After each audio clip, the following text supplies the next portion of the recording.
السلام علیکم ورحمۃ اللہ وبرکاتہ۔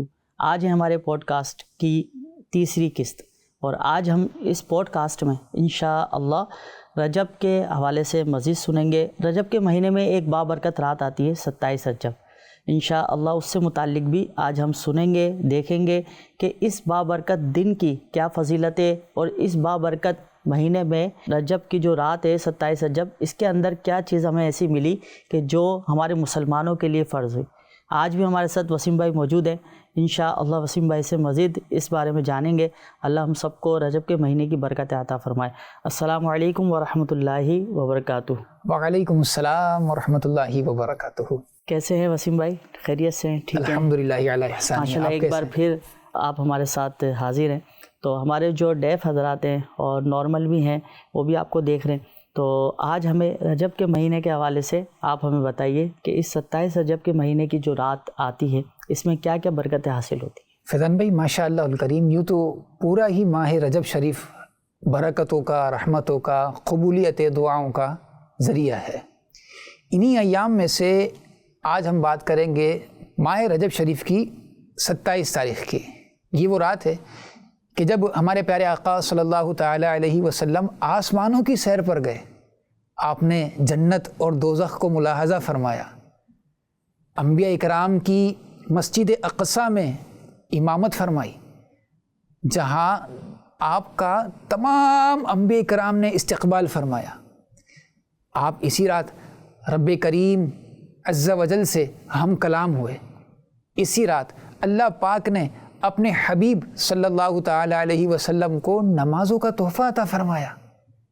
فیضان بھائی یہ ایک بہت تفصیلی واقعہ ہے جو کہ قرآن کریم میں اللہ تبارک و تعالیٰ نے بیان فرمایا۔ مختصر یہ کہ ہمیں نمازوں کی پابندی کرنی چاہیے اور اپنا یہ ذہن بنانا چاہیے کہ ہر کام بعد میں، پہلے نماز، نماز اور صرف نماز۔ اگرچہ ایک وقت کی روٹی چھوٹتی ہے تو چھوٹے، مگر نماز کبھی نہ چھوٹے ہماری۔ اگر ہم اس طرح کا ذہن بنا لیں تو کیا ہی بات ہے، کیونکہ نماز ہی وہ عمل ہے کہ جو ہمیں روزانہ دن میں 5 مرتبہ اللہ تبارک و تعالیٰ کے قریب کرتی ہے۔ اچھا، اب بات کریں ہم اس رات کی کہ جس رات یہ سب ہوا کہ آقا علیہ الصلوۃ والسلام جنت دوزخ کو ملاحظہ فرما کر بھی آئے، انبیاء کرام کی امامت بھی فرمائی، تو اس رات عبادت کرنے کی کیا فضیلت ہے؟ کوئی اس دن روزہ رکھے تو اس کی کیا فضیلت ہے؟ آئیے اس کے متعلق کچھ سنتے ہیں۔ حدیث مبارکہ کا مفہوم ہے کہ حضرت سلمان فارسی رضی اللہ تعالیٰ عنہ سے روایت ہے کہ پیارے آقا علیہ الصلوۃ والسلام نے ارشاد فرمایا، ماہ رجب میں ایک دن اور ایک رات ایسی ہے کہ جس نے اس رات قیام یعنی عبادت کی اور اس دن کا روزہ رکھا، گویا اس نے 100 سال کے روزے رکھے، اور وہ 27 رجب ہے۔ ماشاء اللہ وسیم بھائی، آج تو بہت زبردست معلومات آپ نے کم وقت میں ہمیں دی، اور یہ بھی بتایا کہ 27 رجب کی رات اور 27 رجب کے دن ہمیں بہت زیادہ اچھے نیک اعمال بھی کرنا چاہیے، روزہ بھی رکھنا چاہیے۔ بہت سے لوگ رجب کے مہینے میں اس رات جو بڑی راتیں ہوتی ہیں، ٹھیک ہے، یہ ہو گئی ہے شعبان کی 15ویں شب ہو گئی، تو اس میں لوگ گھومنے وغیرہ بھی نکل جاتے ہیں، ہے نا، سیر و تفریح کے لیے کہ کل چھٹی ہے تو ہم رات میں گھومے پھرے۔ تو اس کے حوالے سے آپ کچھ بتائیں کہ یہ رات کتنی اہم رات ہے 27 رجب، یہ ایسی جو بھی بڑی راتیں آتی ہیں تو اس میں ہمیں مزید کیا کرنا چاہیے؟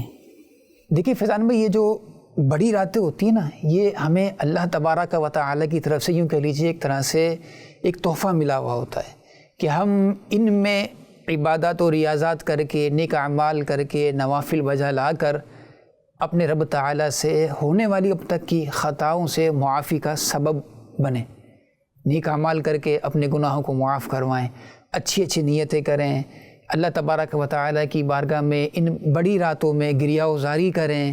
بزرگان دین کا معمول رہا ہے کہ شب معراج ہو، شب برات ہو، شب قدر ہو یا کوئی اور سی بڑی رات ہو، وہ ان راتوں کو انمول اپنے لیے تحفہ سمجھتے تھے کہ موقع ملا ہے اس رات میں اللہ تبارک و تعالیٰ کی مزید عبادت اور بڑھانی ہے۔ گویا کہ ان کا اگرچہ پہلے سے معمول ہوتا تھا عبادات کرنے کا، مگر ان مواقع پر، ان خصوصی ایام پر وہ اپنے نیک اعمال میں مزید اضافہ فرما دیا کرتے تھے۔ تو آج اگر کوئی یہ سمجھتا ہے کہ کل چھٹی ہے وجہ کیا ہے بھائی چھٹی کی؟ یہ کہ آج جاگنے کی رات ہمیں ملی ہے، کل کا دن چھٹی ہے تو تھوڑا انجوائے کرتے ہیں رات کو. تو انجوائے کرنا ہے نا آپ کو، آئیے بچھائیں مصلی، لیجیے تسبیح ہاتھ میں، اٹھائیے قرآن کریم، کیجیے تلاوت کلام پاک، پڑھیے نوافل، جو آپ کی پرانی پچھلی کئی نمازیں قضا ہیں انہیں ادا کر لیجیے. چلے نوافل اگرچہ آپ نہیں پڑھ رہے، مگر ہونا تو یہ چاہیے اصولاً کہ نوافل پڑھیں. اور اگر کچھ نمازیں پہلے کی قضا ہیں آپ انہیں ادا کریں. یہ موقع اس لیے ہے جو ہم سے پہلے کچھ خطائیں ہو چکی ہیں، ان مبارک راتوں کے ذریعے سے ہم انہیں بخشوا لیں، کچھ نہ کچھ ریکوری کر لیں اپنی نیکیوں کی، اس طرح سمجھ لیجیے. بلکہ ایک عوامی جملہ کہوں گا، کچھ دن پہلے کہیں سنا تھا میں نے کہ جو نوافل ہوتے ہیں نا یہ ایک طریقے سے ہمارے لیے اوور ٹائم ہوتے ہیں.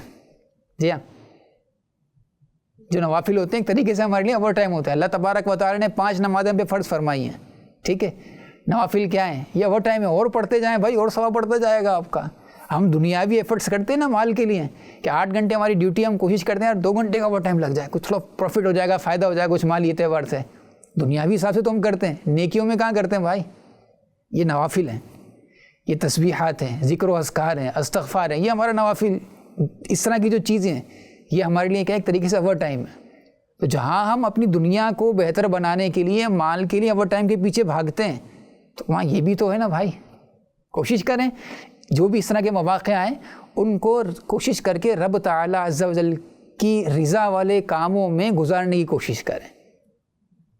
ماشاء اللہ وسیم بھائی، بہت زبردست کمال کی معلومات آپ نے مختصر وقت میں دی ہمیں.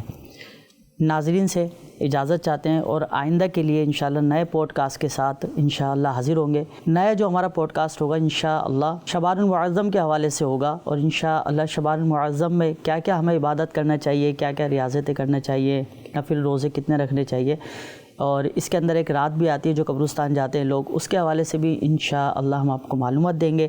جب تک کے لیے وسیم بھائی اور مجھے اجازت دیجیے. اللہ پاک ہم سب کو عمل کی توفیق عطا فرمائے. السلام علیکم ورحمۃ اللہ وبرکاتہ.